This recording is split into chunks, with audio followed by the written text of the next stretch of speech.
पाकिस्तान और south Africa के पहले टी20 के लिए रावलपिंडी की पिच बदल दी गई। ये क्या कहानी है भाई। पहले तो रावलपिंडी की पिच बैटिंग फ्रेंडली होती थी, 200 रन बनता था, 200 चेस भी होता था। क्या इस बार स्पिन पिच बनाई जा रही है? ये कहानी आपके सामने रखूंगा। दूसरी जानिब पाकिस्तान के खेमे से मेरा खबरी खबर लेकर आया कि प्लेइंग 11 सामने आ गई है। प्लेइंग 11 भी आपके गोशोगजार करूंगा या आपकी आंखों के सामने रखूंगा और उसके साथ साथ चर्चा करेंगे कि बाबर आजम तीसरे नंबर पर बल्लेबाजी कर रहे हैं। आखिरी जब वो मुकाबला खेले थे तो साउथ अफ्रीका के खिलाफ ही खेले थे। 2025 में उनका पहला मुकाबला होगा। इस मौजू को भी जेरे बहस लाएंगे और उसके साथ साथ पीएसएल की नई टीम जो है वो डन एंड डस्टेड हो चुकी है।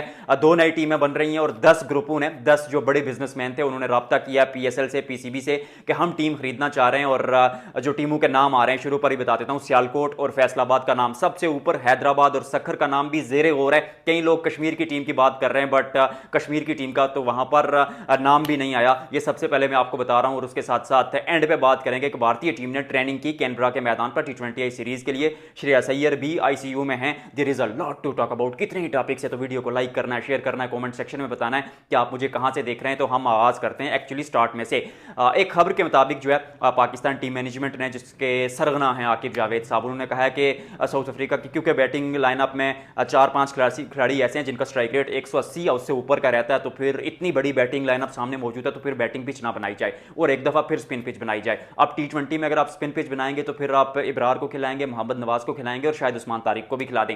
अच्छी सोच जरूर है लेकिन टी20 में वो जो पाकिस्तान जब गुलाबी वर्दियां जो है पिंक जर्सीज पहनकर आएगा और हाउसफुल होगा क्योंकि सारे टिकट्स बिक चुके हैं रावलपिंडी में, तो फिर इस तरह की पिच बनाएंगे तो शायकीन का जो इंटरेस्ट है वो टी20 क्रिकेट से कहीं खत्म ना हो जाए। ये एक मसला है लेकिन एट दी एंड आपको तो टीम के लिए मैचेस जीतने हैं और उस पर जो फैसला अब तक मेरे पास जो खबर है उसके मुताबिक यह है कि थोड़ी सी स्पिन पिच बनाई जाएगी। हाँ, 170-80 रन अभी भी बनेंगे, ऐसा नहीं है कि कंप्लीटली आप स्पिन पिच बना देंगे। पीसीबी भी को भी पता है कि शायकीन की इंटरेस्ट और शायकीन का जो फैंस हैं वो जो दिलचस्पी से मैचेस देखते हैं, छक्के चौके देखना चाहते हैं, तो फिर पिच ऐसी बनाई जाए कि जिस पर ना 250 बने ना 200 से ऊपर बने, 170-80 वाली पिच बना दे और साउथ अफ्रीका को पकड़ लें। ये एक तरीका है कि आप ये मुकाबला जीत सकते हैं। तो पिच की खबर मैंने सबसे पहले आपको दी। थोड़ी सी प्लेइंग 11 पर नजर डालता हूं। वैसे पिछली वीडियो में बता चुका हूं, आप जाके वहां पर भी देख सकते हैं। मोहब्बतें आपकी आती हैं, बहुत शुक्रिया, थैंक यू सो मच। तो प्लेइंग 11 जो अब तक मौसूल हो रही है उसके मुताबिक साइम अयूब, साहिबजादा फरहान ओपनिंग करेंगे। फिर उसके बाद नंबर 3 पर बाबर आजम बल्लेबाजी करेंगे। फिर नंबर 4 पर हसन नवाज को फिर मौका दिए जाने का इम्कान है और उस्मान खान क्योंकि स्पिन को अच्छा खेलते हैं, उनको टीम में लाने की वजह यही है कि 2026 का वर्ल्ड कप क्योंकि श्रीलंका में होगा, वहां स्पिन पिचेस होंगी और उस्मान खान स्पिन को अच्छा खेलते हैं तो उनको वहां पर मौका दिया गया है। नंबर 4 पर बहुत बात कर चुका हूं मैं कि अगर वो स्पिन को अच्छा खेलते हैं तो फिर एशिया कप में क्यों लेकर नहीं गए यार। वहां तो मतलब सबसे ज्यादा स्पिन के लिए जो बेहतरीन पिचेस थी वो थी दुबई में, जहां एशिया कप हो रहा था। तो उस्मान खान ने तो सारी क्रिकेट उन्हीं मैदानों पर खेली थी, वहां भी खिला देते। लेकिन पाकिस्तान क्रिकेट बोर्ड और इसकी मंतक आपको समझ आए तो बताइएगा, मुझे तो खैर नहीं आती। फिर उस्मान खान के बाद सलमान अली आगा हैं, मोहम्मद नवाज हैं, फ़हीम अशरफ है, शाहीन शाह अफरीदी, नसीम शाह और इब्रार अहमद। ये प्लेइंग 11 आई है।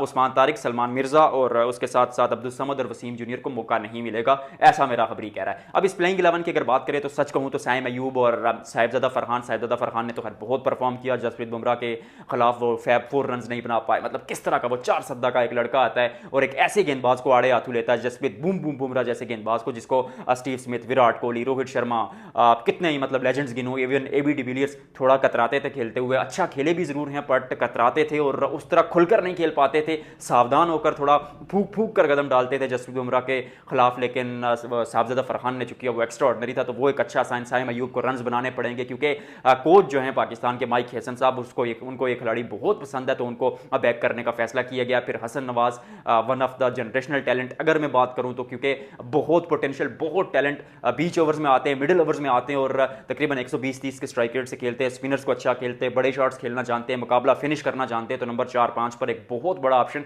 तो उनको बैक करना बनता है। फिर सलमान अली आगा शफल करते हुए आपको एक दफा फिर नजर आएंगे, या तो नंबर कभी 4 पर आ जाएंगे, कभी 5 पर, कभी 6 पर, यू नेवर नो। फिर फ़हीम अशरफ ने परफॉर्म किया एशिया कप में तो वो तो खेले गई और शाहीन नसीम तो ऑटोमेटिक चॉइसेस हैं। और स्पिन की बात करें तो सुफियान मुकीम है नहीं, तो फिर आप इब्रार को ड्रॉप कर नहीं सकते। एशिया कप में अच्छा भी परफॉर्म किया तो प्लेइंग 11 तो ठीक ठाक है, लेकिन मुझे ऐसा लगता है कि आप वसीम जूनियर को मौका दे सकते थे क्योंकि अगर 2026 के वर्ल्ड कप में आपने वसीम जूनियर को रखना है तो फिर अभी मौका दीजिए, अगर नहीं रखना है तो वापस अब्बास अफरीदी को लाना है। लेकिन अब्बास अफरीदी को वापस लाने के लिए वसीम जूनियर को ड्रॉप करना पड़ेगा और ड्रॉप करेंगे तो मैच खिलाए बगैर कैसे ड्रॉप कर देंगे भाई लोग, खिलाना पड़ेगा। फिर लोग बात करेंगे कि मैच खिलाया नहीं, ड्रॉप कर दिया, करके रहा पीसीबी। इसके बारे में हर मैं बहुत चर्चा कर चुका हूं।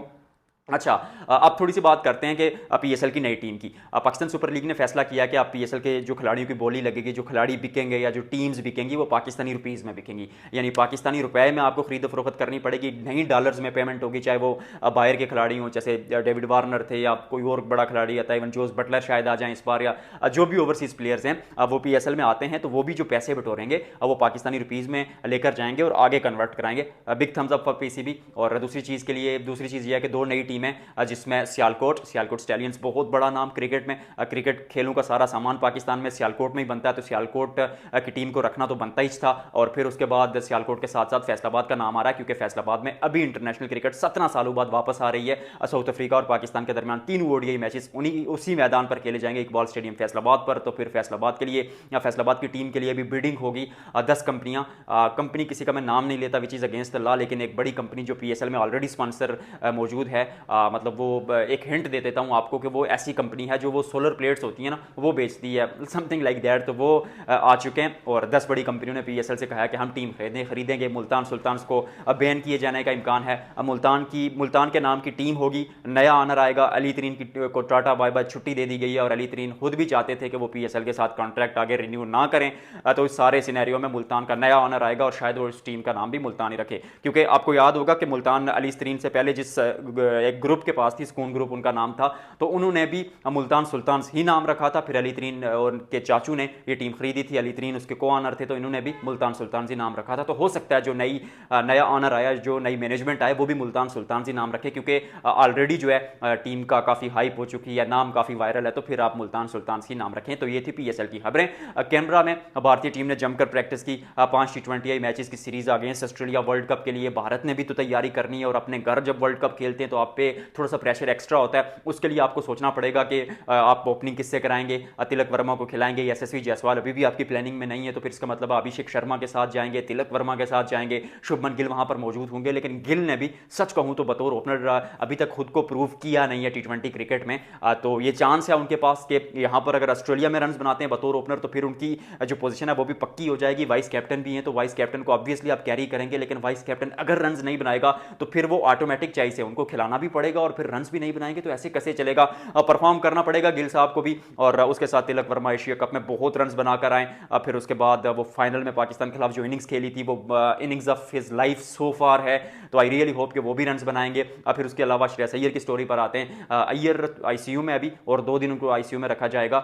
इतनी कोई खतरे की बात नहीं है, बट रिकवरी थोड़ी सी उनकी जो है ना वो स्लो है, और जिसके चलते जो खबरें आ रही है, मतलब मेरी एजम्पशन भी है इसमें, और कुछ खबरें भी आ रही हैं कि वो आईसीयू में हैं। तो आई रियली होप कि गिल भी जल्द से जल्द रिकवर कर जाएंगे, और फिर भारत के लिए एक दफ़ा फिर वो खेलेंगे, क्योंकि जनरेशनल टैलेंट विराट कोहली, रोहित शर्मा के बाद में अगर उस लिस्ट में किसी खिलाड़ी को सबसे ऊपर देखता हूं वाइट बॉल क्रिकेट में, तो श्रेयस अय्यर उसका नाम है। आई डोंट नो कि T20 क्रिकेट में उनको रेगुलर क्यों नहीं मौके मिलते, लेकिन मिलने चाहिए। परफॉर्म किया बंदे ने आईपीएल में भी, उसके अलावा भारत के लिए ओडीआई क्रिकेट में, चाहे 2023 का वर्ल्ड कप देख ले, फिर उसके अलावा जब मौका मिला है भारतीय टीम में खूब परफॉर्म किया है। तो आज के लिए फिलहाल इतना ही। बाबर आजम नंबर 3 पर बल्लेबाजी कर रहे हैं। कितने रन बनाएंगे, आपके मोबाइल की बैटरी परसेंटेज क्या है, वो बैटरी परसेंटेज लिखिएगा कमेंट सेक्शन में।